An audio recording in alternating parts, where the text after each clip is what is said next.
2014 के बाद से हमारे देश में एक ऐसी विचारधारा की सरकार है जिसकी नीति विभाजनकारी पे और देश के लोगों को नकली राष्ट्रवाद का पहाड़ा पढ़ाया जाता है। भाजपा का कथित राष्ट्रवाद संकीर्ण और संकुचित राष्ट्रवाद है।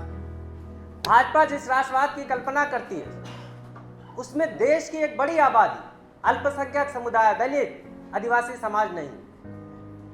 भाजपा जिस राष्ट्रवाद की बात करती है वो दरअसल जर्मन के हिटलर, तानाशाह हिटलर और मुसोलिनी से प्रभावित है।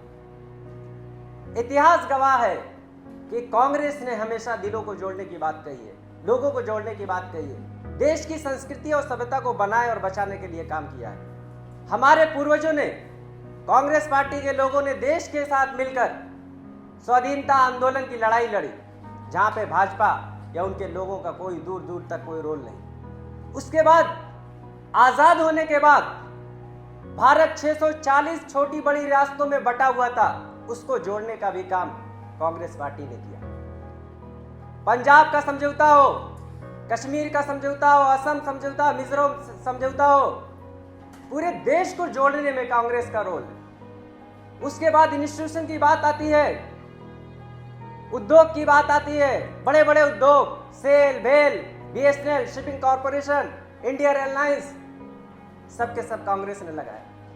आज 70 साल में कांग्रेस ने जो बनाया था उसे भारतीय जनता पार्टी की सरकार बेचने पे तुली।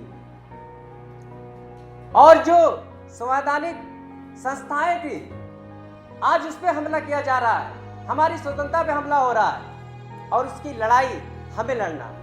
अगर आज हम नहीं खड़े हुए तो आने वाली जनरेशन हमें माफ नहीं करेगी।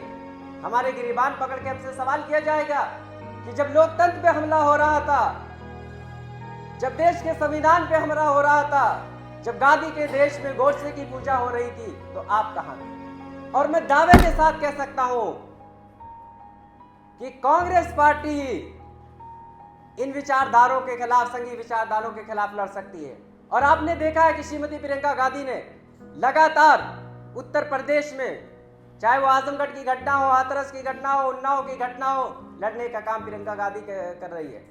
और मैं अपने आप को खुशकिस्मत समझता हूं कि उनकी इस लड़ाई में मैं भी पीछे ही का एक सिपाही था और मुझे भी आगरा जाने का मौका मिला। रात के अंधेरे का वो मंजर मुझे याद आता है। फैज अहमद फैज की वो नज्म मैं सुना के अपनी बात खत्म करना चाहूंगा कि ये दाग दाग उजाला, ये शब गजीदा शहर की इंतजार था जिसका, ये वो शहर तो नहीं, ये वो शहर तो नहीं जिसकी आरजू लेकर चले थे यार की मिल जाएगी कहीं न कहीं। अभी गिरानी शब में कमी नहीं आई, बड़े चलो कि वो मंजिल अभी नहीं आई, चले चलो कि वो मंजिल अभी नहीं आई।